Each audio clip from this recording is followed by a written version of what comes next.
आगे बढ़ते आपको बताते हैं Muslim personal law board of India के प्रदेश अध्यक्ष नूर अहमद अजहरी ने बांग्लादेश के हालात पर बयान दिया। उन्होंने कहा है हिंदू अल्पसंख्यकों पर बांग्लादेश में अत्याचार किया जा रहा है, मंदिरों को तोड़ा जा रहा है, जो बिल्कुल गलत है।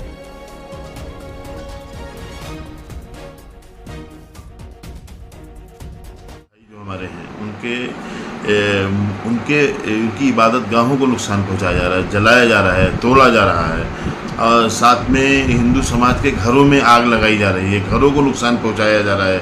ये कहाँ का, ये किस तरह का प्रोटेस्ट है? इसे कौन कहेगा प्रोटेस्ट कहेगा?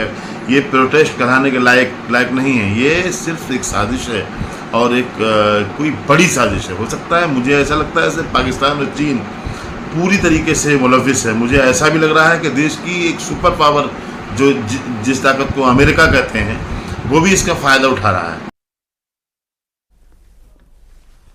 और सहारनपुर में पुलिस के एनकाउंटर में एक बदमाश गोली लगने से घायल हो गया, जबकि उसका दूसरा साथी फरार हो गया है।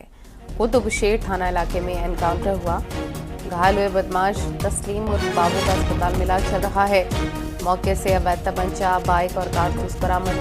आरोपी सरसावा इलाके में महिला से हुई लूट की घटना में शामिल था। आरोपी के खिलाफ लूट, चोरी, आर्म्स एक्ट के तहत हत्या के केसेस दर्ज हैं।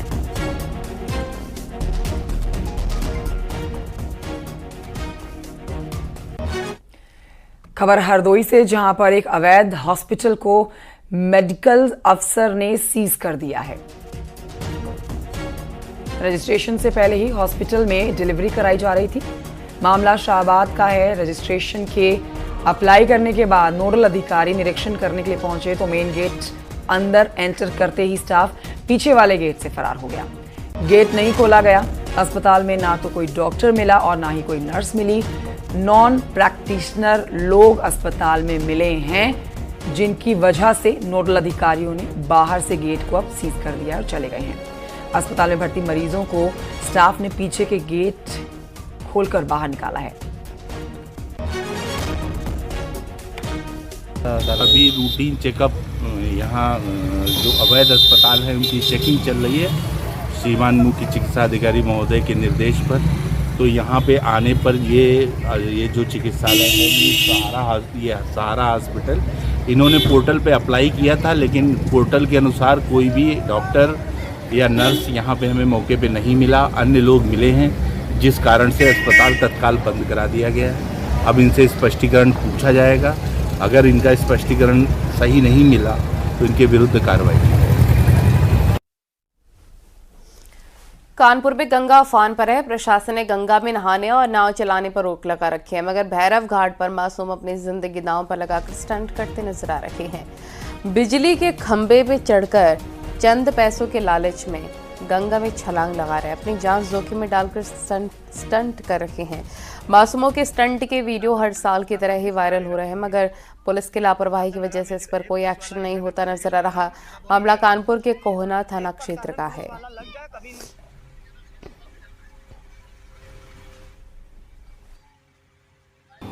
गंगा उफान पर है और ऐसे में नौनिहाल लगा रहे हैं मौत की छलांग, वो भी 5 और 10 रुपए में। इस वक्त न्यूज़ 18 टीम ग्राउंड जीरो पर आप देख सकते हैं, सामने वो जगह है जहां 10 साल, 12 साल, 8 साल के बच्चे चंद रुपयों के लालच में मौत की छलांग लगा रहे हैं, जिसे रोकने वाला कोई नहीं। अगर पुलिस अधिकारियों की माने तो समय समय पर उनके खिलाफ कार्रवाई भी की जाती है, मगर सबसे बड़ा सवाल कि आखिर इन नौनिहालों को समझाए कौन कि जिंदगियां कितनी कीमती हैं। आशीष पांडे के साथ अमित गंजू, न्यूज़ 18 कानपुर।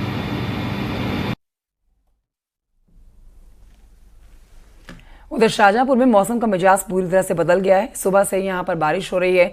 मौसम खुशनुमा हो गया है। बारिश से तापमान में गिरावट आई है, जिससे लोगों को भीषण गर्मी से राहत मिल गई है। बारिश से किसानों के चेहरे भी खिल उठे हैं। धान और गन्ने की फसल को नुकसान जो हो रहा था, अब बारिश के बाद उसको फायदा होता हुआ नजर आ रहा है। मगर इस बारिश ने नगर निगम की पोल पट्टी खोलकर रख दी है। जगह जगह पर जल भराव देखने को मिल रहा है। सड़कों से लेकर गली मोहल्ले तक पानी ही भरा हुआ आपको नजर आएगा।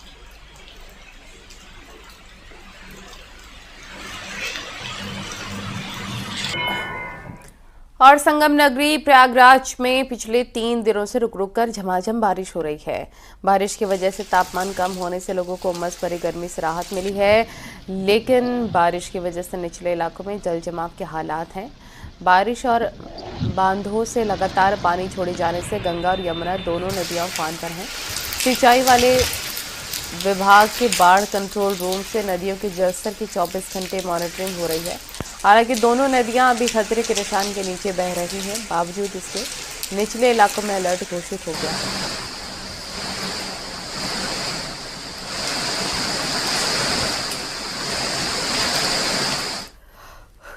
उधर बांदा में लगातार पानी छोड़े जाने से केन नदी खतरे के निशान से 2 मीटर जो है ये नदी ऊपर बह रही है। निचले इलाकों में पानी घुसने की वजह से लोग नाव का सहारा लेकर आवाजाही करने को मजबूर हैं।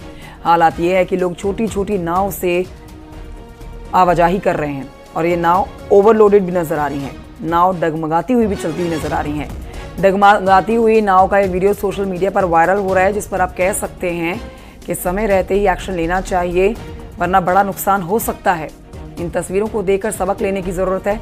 जिला प्रशासन भी इस पर चुप्पी साधे हुए है, जबकि जिला प्रशासन ने नाव में ओवरलोडिंग पर बैन लगा रखा है।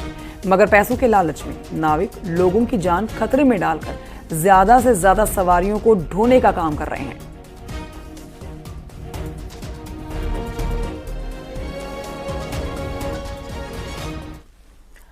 ग्रेटर नोएडा वेस्ट में बुजुर्ग की गोली मारकर हत्या कर दी गई। पार्क में टहलने आए 68 साल के बुजुर्ग की गोली मारकर हत्या। घटना स्टेलर जीवन सोसाइटी के सामने के पार्क की बताई जा रही है। बाइक सवार 2 बदमाश आते हैं और बुजुर्ग को गोली मार देते हैं। थाना विसरक क्षेत्र का ये पूरा मामला है।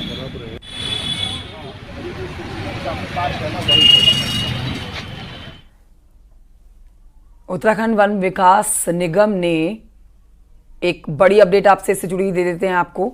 अधिकारियों ने करीब 100 करोड़ रुपए का इनकम टैक्स भर दिया है, वो भी एक ऐसी रकम के लिए जो आज तक उत्तराखंड को मिली ही नहीं है। दरअसल राज्य बंटवारे के बाद में उत्तराखंड वन विकास निगम को यूपी से 100 करोड़ रुपए मिलने थे, जिस पर ब्याज बढ़ता गया और ये रकम 560 करोड़ से ज्यादा हो गई। अब यूपी को 560 करोड़ देने हैं, जो आज तक मिले तो नहीं है, लेकिन इसी रकम पर उत्तराखंड के अफसरों ने 100 करोड़ का टैक्स भर दिया है, जिसका खुलासा विभाग की बैठक में हुआ है। अब इस मामले को लेकर वन विकास निगम के ऑफिसर्स की टीम लखनऊ जाएगी। बिना बकाया मिले टैक्स भरने का ये मामला वन विकास निगम की टीम जाएगी यूपी लखनऊ। करीब 500 करोड़ बिना बकाया मिले निगम ने भरा था इनकम टैक्स।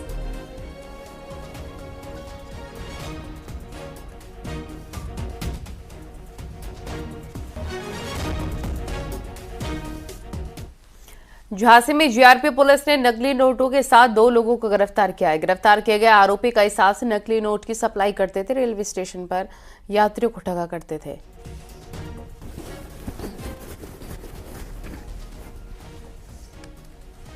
कोई ऐसा और जो नोट वाले प्रिंट जिस पे होते हैं वो पेपर नहीं है, ये इस तरीके का नॉर्मल पेपर है और उस पर स्कैन करके नोट से, एक्चुअल नोट से स्कैन करके उसी को प्रिंट करते हैं। सर अभी तक इन्होंने कितनी रकम जो है छापी? अब इसके बारे में पूरा डिटेल उन्होंने कुछ नहीं किया। जो बरामद हुआ है वो 100 और 50 के कुछ नोट बरामद हुए हैं और कुछ अंडर प्रोसेस थे, जो आधे छपे हुए थे नोट वो मिले। बड़े नोट भी छापे? नहीं, अभी तो केवल सर ये पकड़ में कैसे आए सर? ये सूचना मिली थी इंस्पेक्टर झांसी को, इनकी मुखबिरी ने बताया था कि ऐसे ऐसे हैं, तो कुछ जानकारी हुई थी इस पर।